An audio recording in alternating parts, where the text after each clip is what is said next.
My sincere apologies. I was having technical issues on connecting. After the fast day, my computer was feeling the pain of the Beis Hamikdash, and it couldn't get up to standard. Okay. Just by the way, Eliyahu Bogart, can you stay on afterwards so I can have a private chat with you? Great. Okay, so today we are concluding the Mishnah Be'ezras Hashem. This is the last of the series. We've been on this series for about 3 weeks. We've seen the 5 Talmidim of Rabbi Yochanan ben Zakkai, the instruction, the names that he gave them all, and their 3 statements that they're all saying. And now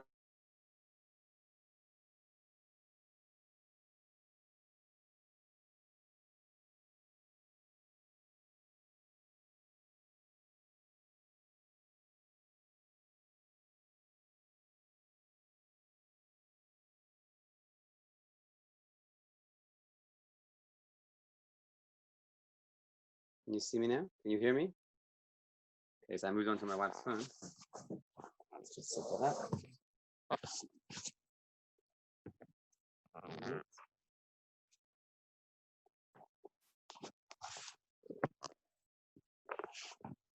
Sorry, I'm just trying to angle of the room over there. Let's go. I apologize for that delay. So we're in the last section of the Mishnah. It's Rabbi Elazar, the one who was chosen by his Rebbe, Rabbi Yochanan ben Zakkai, as the major one. Yesterday we had the opening of the first 3 of the 4 statements, or 2 of the 3 statements of Rabbi Elazar. We spoke about yesterday, have a shakud lilmod Torah. A person should invest himself in learning Torah, and explained that what meant in the Rambam, the 2 interpretations. Sorry. Torah is eternal. It lasted this long. It can last another through Zoom. It will make it. The Torah will make it. So then, Damash Tashiv La'apikoros, we explained that idea in depth, that the Torah has a segula. The segula of the Torah is that it can help us overcome the Yetzer Hara, help us overcome doubts and logic that can interfere with our natural relationship with Hashem. And then we just started with the Damash Lifnei Miat Ta'amel, which we interpreted was the based on the Ruach Chaim. That if you should imagine yourself standing in the Beis Hamikdash and the Kodesh HaKadoshim, you're standing right before HaKadosh Baruch Hu, and you bring down the Shechina, you bring down not only the information and the knowledge of learning when you learn, but you also bring down, primarily you bring down, the relationship with HaKadosh Baruch Hu, the fact that you're able to come close to him through the Shechina. Now, taking those ideas, we want to get to the last section of the Mishnah. And the last section of the Mishnah seems in some way to be a letdown, meaning it's going to look like it's a level which is quite a low level, and the person who was chosen by the Rebbe and the final statement that he's saying, we're going to need to get an understanding in depth of really what that means. So he says in his big finale, "V'ne'eman hu bal melachtecha sheyeshalem lecha schar pe'ulatecha," and trustworthy is your employer, the one who employs you to work, that he will pay you your work that you've done. Any effort that you've put in, he'll pay you. Now, there's 2 issues with this. Number 1 issue is that it's a very basic idea and not a lofty idea, which you wouldn't expect coming at the peak, the pinnacle, in Hebrew, the C, the tip of all these statements that we're saying, that someone who's an employer will pay his workers. And HaKadosh Baruch Hu is an employer, so he'll pay his workers. That's something which is a big value. Something very basic we would expect from anyone who is employing on any level. Even from a non-Jew paying simple workers, we expect him to pay as well. What is the chidush here being said? That's problem number 1, the simplicity of the matter. Problem number 2 is that it seems even to contradict what we said earlier on, because we said earlier on in the first parak in the 3rd Mishnah, Antigonos ish socho, so that you should not be serving HaKadosh Baruch Hu with the mindset of getting reward. That should not be our goal. And here, directly, Rabbi Eliezer seems to be making the pinnacle, what you should be aiming for. The main principle is, don't worry, you can trust in Hashem, he'll give you a reward. It's worth your while putting in the effort. All the avodas Hashem is going to be very worthwhile for you, because you should know that Hashem is going to pay you. That's not what you would expect his direction to be. So we're going to learn Rabbeinu Yonah together. And Rabbeinu Yonah gives 2 interpretations. We're going to explain both, because both of them have great value. The first interpretation is also explained beautifully in the Maharal, and I'm hopefully going to read that inside the Maharal. So let's start with the Rabbeinu Yonah. It's going to sound very simple. We're going to try and give it a deeper understanding. Says Rabbeinu Yonah in the first interpretation. Eich lo yitrach ba. How could you not put an effort to serve Hashem? You'll get a lot of reward. And so far, he's strengthening our question. He's saying the reason why you should put in so much effort is because you're going to get lots of reward, which seems to go against our major statement that we said in the first parak. And then he says, and I know your question, this is basically Rabbeinu Yonah's question, you're quoting what it said earlier on, it said, answers Rabbeinu Yonah like this. על היצר המסית אותו מלעשות מצוות וללכת בדרך הישר, in order for you to overcome the Yetzer Hara, who distracts you and seduces you from going on the straight path and fulfilling Hashem's mitzvahs. Tov lachshov ki pras yesh lo aleihem. It's a good thing to do, to think about the fact you're going to get reward for the mitzvahs. Shelo litain pitchon peh the Yetzer hamatreg. In order that you won't give room for the Yetzer Hara to harm you. So now, it sounds like it's somewhat b'di'evet. The ideal would be that you wouldn't have a Yetzer Hara. That would be the ideal. If you already have a Yetzer Hara, then here's the way to overcome it. And this is the tool that Rabbi Elazar is giving, how to overcome the Yetzer Hara, using the concept of reward and punishment. Now, this is a huge principle, which people are not aware of usually, how powerful and how potent it is. When you don't feel an urge to learn, you don't feel enthusiastic about doing mitzvahs. So what tool do we have in our toolbox that can enable us to serve HaKadosh Baruch Hu in a way that will overcome those basic tools? And if you're going to tell me it's thinking of reward and punishment, is that lachatchila? Rabbeinu Yonah is saying it is. Let's look at the Maharal and read him inside, and hopefully we'll try and bring it down and make it more practical. Maharal says, Davar zeh hu kadei le'orer ha'adam.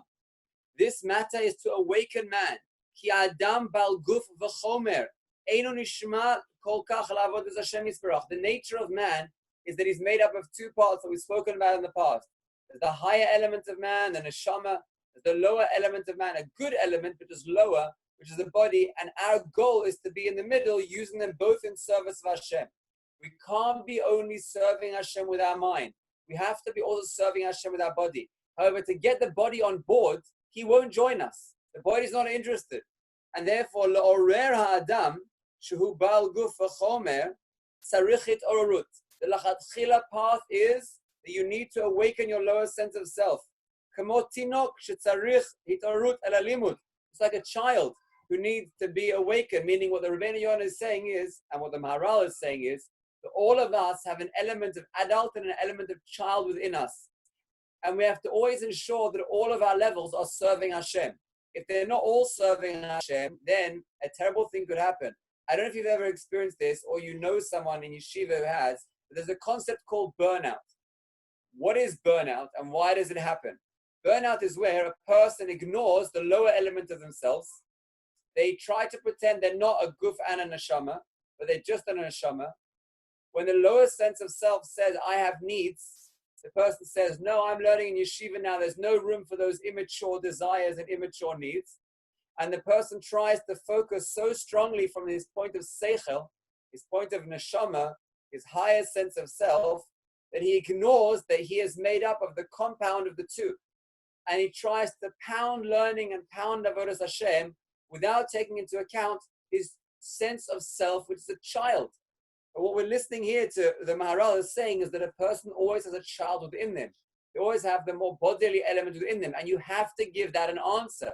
You will only be able to advance in avodas Hashem if both elements of you, the body and the soul, both elements of you are working together. And therefore, it's a lachatchila path that Rabbi Elazar is saying, is that you have to be me'orer the Adam. You have to be me'orer, awaken the lower side of man. And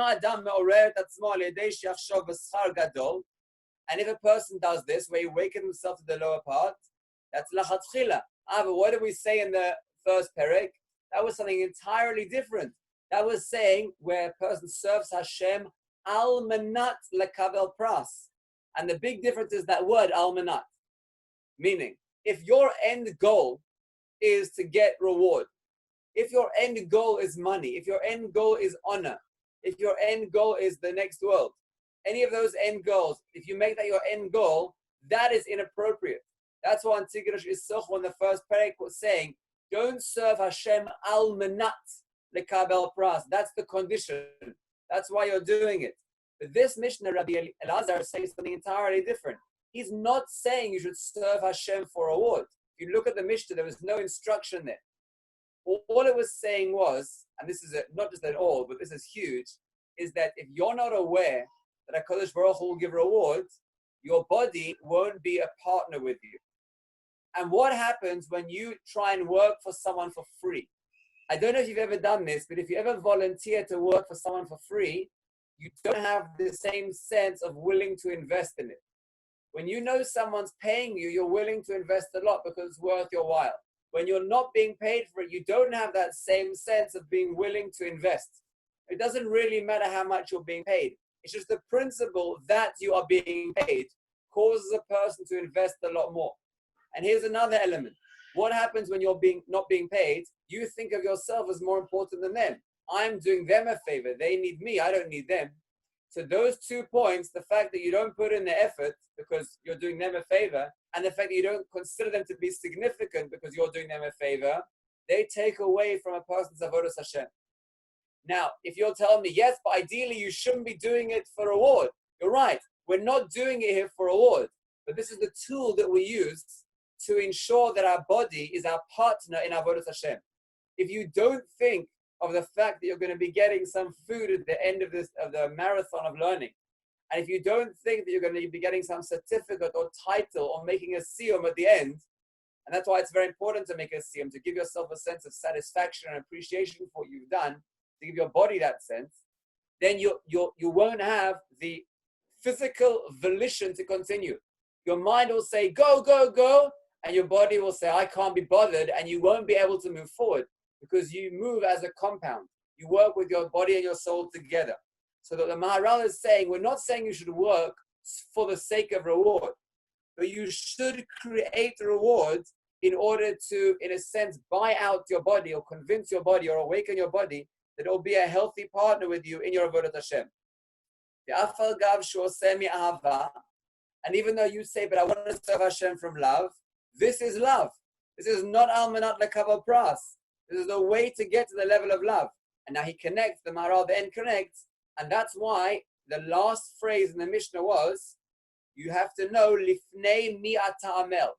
And this is a crucial condition for whenever you give yourself reward. Listen to this point very carefully. I personally, as Tzvi Davidson, I'm very bothered by when they say, we're going to learn and there'll be pizza, we're going to learn and there'll be falafel, we're going to learn and there'll be candy and there'll be some food payment as a result. Because then what you're saying is, the learning itself is a chov, is a tax that you have to pay. Once again. The reason why that concept bothers me as a concept is because that concept is saying the learning is not worthwhile so much, but the whole process is worthwhile because you will get to the pizza at the end. And it's a question of how you present it, or more importantly, how the person involved in it perceives it. If you perceive it as you have to pay taxes, it's annoying, but it's worth paying the taxes because then there's some good result that comes at the end. So it's worthwhile. If that's the way you view it, then the learning is annoying. The learning is a bother. I don't want to do that. But as long as there's a good reward, then I'll be willing to do it. What does that lead to? That leads to the next time when you come to learn, you'll say, well, what am I going to get for it? And if you can't find a very good, high, lofty reason what you're going to get for it, it's not worth it for you. And what that means post-yeshiva, chas v'shalom, is that when a person sees that they can invest more in their work and they can make more money and they can tangibly see the result, and you've trained them to look for results, then they'll say, well, there's more result for me in my business than there is for me in my learning, so I'd rather invest more time making money than learning Torah. So I don't see any real result in learning Torah. They're not giving me pizza anymore. And even if they would give me pizza, I can earn more money and buy myself pizza. I don't need them to buy me pizza. So that's the wrong way of using the idea of reward. It's not always a good thing. It depends how you present it and how the person perceives it. But when is it a good thing? When you present it in the following way. You say, Chevra, Torah is our life. Ki heim chayenu. But I know that when you try and learn 6 hours, 8 hours straight, sometimes it can be challenging. And sometimes the person feels, I don't know if I can do that. So you know what we're going to do? We're going to be learning 6 hours straight, and it's going to be unbelievable. You're going to feel the connection to Torah. You're going to feel the love for Torah. As you get on and on, it will be difficult at the beginning, but you'll start to get more and more pleasure to your learning. And just so you know, there'll be pizza at the end. So when we get to the end, there'll be pizza. So if at any point you think, is it worthwhile? It's worthwhile for the Torah's sake, for the love of Torah, for the connection that you will have with Torah. By the way, at the end, there's pizza. And what have you done there? You've told their lower sense of self, their child self within them, you've told them that there is some physical benefit they're going to get. And because there's physical benefit for them, then they will join you in being a partner. But you've clearly made your priority the priority of the Torah. You haven't mixed up priorities. You haven't said Torah is secondary and the reward at the end is primary. No, chas v'shalom. You've said the Torah is primary, but I know sometimes you need what the Maharal calls it ororut. You need a push. Your body needs to partner with you. Okay, that's fine. I'll provide that for you. There'll be pizza at the end. If that's the model that you're using, that's a wonderful, encouraged model to use. And that's the connection between the two pieces of the Mishnah. The phrase just before this was, Da lifnei mi ta'amel. You should know who you're working before. Meaning the prerequisite. The only time this giving reward is allowed is if ahead of time you've made it very clear, I'm serving Hashem. From my perspective, it's for the sake of Hashem. That's the reason why, the only reason I'm doing it, for the sake of Hashem. Now, but I need a push. Okay, don't worry about the push. Ne'eman hu ba'al malachtecha sheyishalem lecha schar pratecha. Don't worry, there's pizza at the end. I'm not telling you to do it for the pizza. I'm telling you to do it because you're standing before Hashem, like we spoke about it last year. And that's why the prerequisite. You have to know who you're working before, the Torah, for Hashem. Your body's not a partner with you. Here you go. That's the first interpretation of Rabbeinu Yonah, and that's also the interpretation of the Maharal. Now, I'm going to be honest with you. That interpretation was less lofty. At the same time, it's most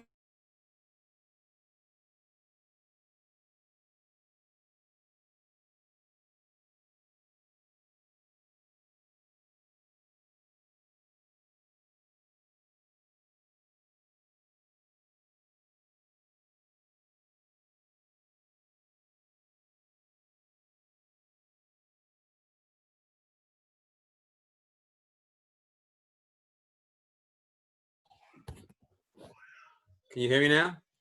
I'm so sorry. I'm back on the computer. We're having a little ping pong today. Okay.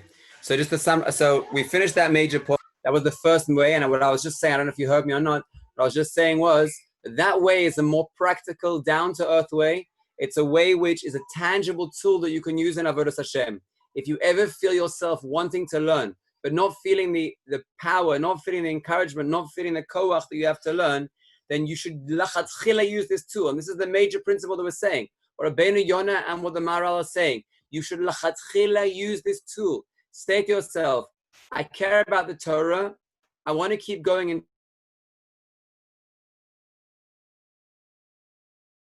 if this works now, then we'll continue to the end and I'll get to speak to Eli Bogart. If this doesn't work now, then I'm going to call it an end for this year. I'm not going to try again. So if this cuts off again, then we'll call it quits there. Okay, so so we concluded that point, but I just wanted to emphasize how relevant that point is. That point is a major, major tool in Avodas Hashem. It's something which whenever you feel you need encouragement to do mitzvahs, when you feel you need encouragement to learn Torah, then this is the major tool that you can use. This is the major principle. You say to yourself, what I really care about is the mitzvah. What I really care about is the Torah learning. That's what I'm here for. That's what's important to me. That's what I really care about. Now, I'm not able to push myself to do it. Since I'm not able to push myself to do it, what am I hearing? Are they both working? 1 second. Okay. Since I'm not able to push myself to do it, then I'll make up something. I'll say to myself, if I keep going until a certain time, then I'll give myself some treat. You make up some pleasure for yourself. You'll be able to give yourself That's using the Yetzer Hara in a healthy way. You have desire for a certain thing, you get the Yetzer Hara to be on your team, or you find some trick, some tool. Now, of course, you say to yourself, I'm not doing it for the sake of that thing. We're not in Antigonosh Sochom, but we're saying Almanat to the Kabbalah Pras. I'm doing it for the sake of that thing. You're doing it for the sake of the Torah. But in order to get yourself to push yourself that one step beyond, which your body is not yet ready to join your mind, therefore you use that tool, that trick, which Rabbi Eliezer says here, Rabbi Elazar ben Arach says, using it. It's a major, major tool and principle in Avodas Hashem. That was point number one. Point number two, which I'm going to keep brief, it's a higher level. It's definitely a higher level and also less practical, but it's important to understand that the relevance and the level that Rabbi Elazar ben Arach was aiming towards. See, to answer the question, our major question in another way. Our question was, why is he encouraging us to do it for the sake of reward? We're not supposed to be doing it for reward. And we pointed out that he's not telling us to do it for reward. He's just pointing out there is reward. Now, why is it important for us to know there is reward? And this is a huge principle. HaKadosh Baruch Hu, when he made us, he doesn't owe us anything. He doesn't owe us a thing. When we serve HaKadosh Baruch Hu, it's a mistake for us to think that we are doing HaKadosh Baruch Hu a favor. He doesn't need us to do him favors. Everything he's doing for us as an absolute tova. He doesn't need to be doing all those things for us. Now, our major way of connecting to HaKadosh Baruch Hu is through his bonus, is through contemplation. When we contemplate HaKadosh Baruch Hu, the more we contemplate him, the more feeling of love we'll have for him. So let's give an example. If a person, this is already a good situation, a good case scenario, if a person contemplates HaKadosh Baruch Hu twice a day, at Shema in the morning, at Shema in the evening, that was already a good case. If they do, then the level of connection they have with Hashem will be a fleeting moment in the morning and a fleeting moment in the evening. And the love that they will feel for Hashem will be as much as the effort they put in. So a person feels love for Hashem according to how much he is misboinen on Hashem. How much a person contemplates and thinks about Hashem, that's how much he will feel HaKadosh Baruch Hu as a love relationship in his life. A type of person who's thinking about HaKadosh Baruch Hu throughout the day, he notices everything as Hashgacha Pratis. He thinks about everything being a chesed that Hashem is doing for him. And every time he eats and he makes a bracha, he's thanking Hashem in a genuine way because he feels an appreciation for Hashem.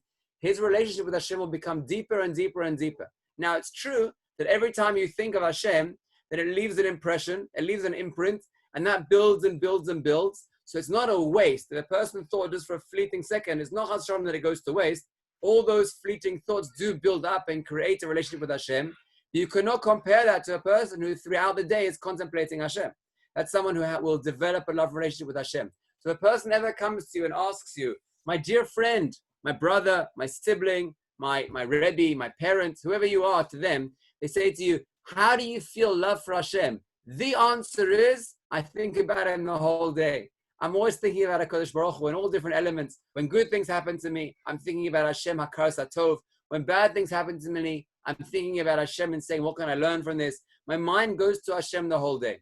Now, how great is Hashem? This is a very important principle. If you don't think of Hashem as being very great, then you'll think of him as a kind of a grandfather figure who loves you and takes care of you, but that's his limitation. If you think HaKadosh Baruch Hu was someone very, very great, then your love for him will be even greater and bolder because you've recognized HaKadosh Baruch Hu truly for who he is on a higher level. So according to the degree that you contemplate the greatness of Hashem, that's how much love you will feel for him. Rabbi Eliezer's final point is the following. Think about this. HaKadosh Baruch Hu doesn't need you at all. He doesn't need you at all. He built you, he designed you, he created you, and you owe him everything, and he doesn't owe you anything. When he gives you mitzvahs, and the mitzvahs he's giving you is your basic obligation towards him as a karas hatov for being alive. There's no need for him to give you reward for that. He doesn't have to benefit you anyway extra. You have to do that for him. That's your basic contract that you have with HaKadosh Baruch Hu, that he gives you life and you give back to him. Now, a false mindset that a person has is, Hashem, I'll do you a favor and you do me a favor. I will do mitzvahs and you give me a reward. But that's totally misunderstanding the relationship. That would only be true if I'm independent and Hashem's independent. And then I say, Hashem, I'll do you a favor and you do me a favor. I'll do you your mitzvahs and you give me a reward. But the truth of the matter is, like we said in the previous phrase, Da lifnei mi ata amel. You have to know who you're putting an effort in front of. HaKadosh Baruch Hu, he doesn't owe you a thing. You need him because he's empowering you to exist every moment, and he doesn't need you.